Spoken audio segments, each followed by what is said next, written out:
So, statement of intention is really important in your creative piece. It's kind of your safety net. So, if you were to um, accidentally muddle up the short story, and I couldn't quite see why you were writing what you were writing, the statement of intention is your opportunity to say, I knew what I was doing, this was why I did it, and I can therefore marking you go, oh, right, there was intent there, tick, tick, tick.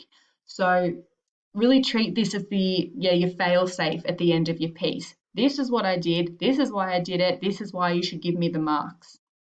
So that is not doing what I want it to do. Right, what is the statement of intention? It can be called a written explanation or a statement of intention. Is a short introductory piece to your story. It needs to explore the reasons behind why you've made particular writing decisions. So, why did you select the particular idea that you selected? What themes were you attempting to show? Why do you think it resonates with Malouf's writing? Why have you chosen a particular setting? And what were some of the things that you did in order to establish that setting? How do particular points in your piece relate to the themes or the ideas of Malouf? This is the really important part because this is where you're making those explicit links back to the text. Language choices, nouns, adjectives, appeals to sensory perception, flashbacks, personification, similes, all of those sorts of things, actually tell me, I have used this simile, and then quote yourself. I have deliberately used flashbacks to mirror Malouf's style when he flashes back during Achilles' reflections on Patroclus, blah, blah, blah. So pop them in. You need to tell me which perspective. We are all using third person perspective because Malouf uses third person perspective, non-negotiable. Significance of your title if you've used one, and didactic purpose. That's just a fancy way of saying this is why I did what I did. This is what I want my audience to think or feel after they've read my text.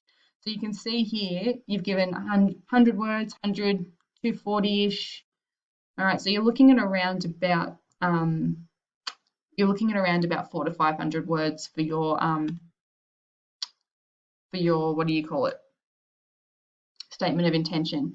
So I wrote a sample on that sample piece that I gave you, and I'm not saying it's perfect, but it'll give you at least some kind of structure. And you can see that here I've given you like 4 basic steps. 1, explain the premise of your story. 2, link it thematically to Ransom. 3, explain your stylistic choices and show me how you've emulated Malouf's writing using examples. 4, that's the didactic messages. What were you aiming to do or show? What was your authorial message? All right, so let's have a quick look. I'm writing in first person because I'm explaining what I did. I have chosen to write about the experience of a new parent as they grapple with the changes that a new child brings into their life. Malouf's Ransom explores the idea that trying something new is difficult and strange, yet it is heroic and life-changing. Just as Priam transforms through his new and difficult journey as he faces Achilles, so too does my character change. She struggles to come to terms with her new role as mother, yet she, like Priam, understands that change can bring about positive change and can be rewarding. I should have changed change there. Okay, so here, very simply, this is what I wrote. I wrote a story about a mum with a baby. These are the themes that I'm trying to show because in Malouf's Ransom, he talks about these themes and he talks about them here, and this is what I'm doing. Okay, so I've done these 2 things. What's my story about? And I'm linking it to Ransom. All right, now I go into my style. Stylistically, I have mirrored some of Malouf's literary techniques to build the inner world of the characters in great detail, voicing her thoughts and feelings about her very human situation. I have used long, flowing sentences like Malouf when constructing the descriptive elements of my piece. I also use short sentences when I wish to emphasize a strong point. Probably should have quoted there, to be honest. Oh, I did. Maloof does this in Ransom, such as when he writes, but it is never enough. That is what he feels, that is what torments him. I have done the same in my piece. He had lived, he had gone outside, and she had remained alone with this baby that did nothing but cry and eat and sleep. In both instances, the characters' feelings are being emphasized and the short sentences highlighting them to the reader. I have used rhetorical questions, similes, and sensory language to echo Maloof's writing and have also included internal dialogue, which, in keeping with Maloof, does not include quotation marks. All right, here I probably should have quoted myself and maybe Maloof as well, but definitely myself. So something to consider when you're doing your own.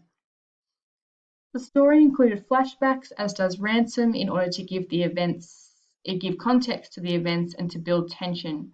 I used the argument between Achilles and Patroclus to structure the argument in my own story, as well as Maloof's description of Troy to introduce my own setting. All right, so that's good. I'm making explicit links back to the text.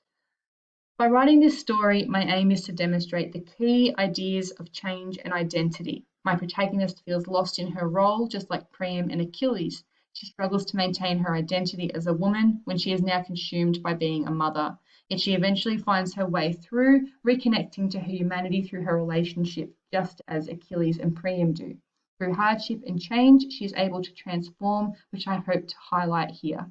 Okay, so very clearly why I did what I did, what I want my audience to think or feel. All right, so if you keep to that essential structure, one, what are you writing? What's your story about? Two, it links to Ransom in these ways. Three, this is how I mirrored Maloof's writing. Four, and this is what my reader should think or feel when they leave my story. Boom, you're done. And just make sure you quote both yourself and Maloof.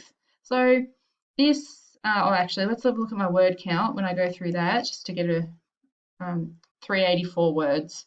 All right, so there, that's, if I had have quoted again, which I should have, I'd be looking more at the 400 to 450 words, which is about correct. So even though you're, I think you're asked to give a minimum of 200 words. If you give me a 200-word statement of intention, you're not getting full marks. Just beef it up a little bit, and you can do that quite easily when you put your quotes in. All right, so good luck with your own, enjoy, and yeah, keep those things in mind.